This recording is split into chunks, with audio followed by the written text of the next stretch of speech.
Et bonjour, je suis très heureuse de vous retrouver pour cette vidéo sur l'hypersensible et l'amour. Et je sais de quoi je parle puisque j'en suis une. L'hypersensible et l'amour, quand il va entrer dans une histoire d'amour, dans une relation, il va s'investir à 200%. Et pour ceux qui sont concernés, ils vont me regarder, ils vont dire 200 seulement? Non, 500, 1000. Voilà. Pourquoi? Parce que l'hypersensible, il est fait différemment, il est paramétré différemment. Donc il aime l'autre, homme ou femme, hein, il n'y a pas de sexe, de genre, de rien du tout. C'est pas ça, c'est qu'il aime l'humain au-delà de tout. Et s'il est intéressé par quelqu'un, s'il ressent quelque chose pour quelqu'un, automatiquement, cette personne va devenir euh, essentielle, importante, incontournable. Et donc, l'hypersensible va tout donner, voilà, pour cette relation, pour que cette personne soit heureuse en face.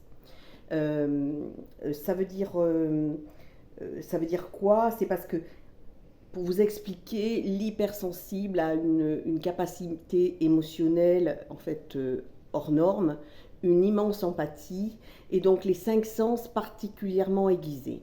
C'est-à-dire qu'il va se rendre compte d'une posture, d'une attitude, d'un rictus, euh, de quelque chose d'imperceptible dans la voix, peu importe, tout ça, ce sont des exemples, alors que l'autre, celui qui a tout ça, ne les ressent même pas. C'est-à-dire que l'hypersensible va ressentir par exemple un mal-être chez l'autre, alors que l'autre n'en est pas conscient. Il ne va pas être conscient, par exemple, qu'il y a un décalage entre eux, rien du tout, alors que l'hypersensible, oui.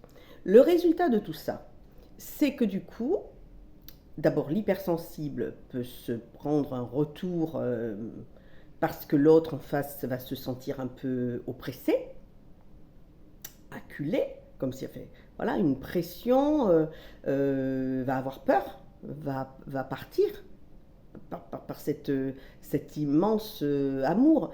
En fait, pour vous expliquer, c'est comme si l'hypersensible, il envoyait un 38 tonnes d'amour et que l'autre en face, même s'il y tient, n'est pas apte à lui envoyer plus que une Twingo ou même voir un vélo. Donc, vous voyez, le décalage, il vous semble évident. Donc, il est évident qu'à un moment, il y a un souci.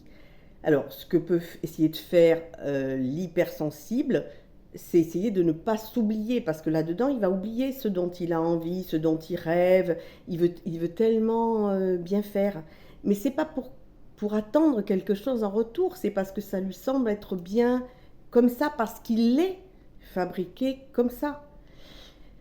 Après, le problème, c'est que si finalement en face, effectivement, il n'y a qu'un vélo, au bout d'un moment, l'hypersensible, eh ben, il va être mal, il va se sentir mal et il peut faire une crise d'angoisse, de panique, de larmes. Alors je vous dirais que si vous êtes en face de cet hypersensible, que vous êtes l'autre, mais que vous y tenez, rappelez-vous la vidéo où on console l'autre, prenez-le dans vos bras, ne cherchez pas l'explication tout de suite, après.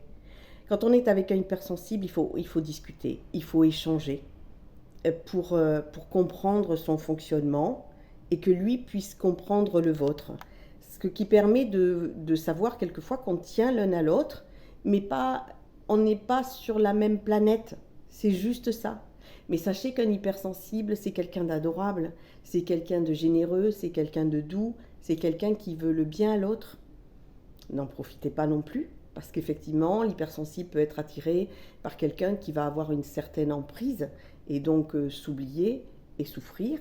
Donc si vous aimez vraiment cet hypersensible qui est dans votre vie, eh bien, il faut apprendre juste à le connaître et à comprendre sa façon de fonctionner et puis de temps en temps le ramener sur la planète Terre. Voilà, je vous embrasse, à très vite.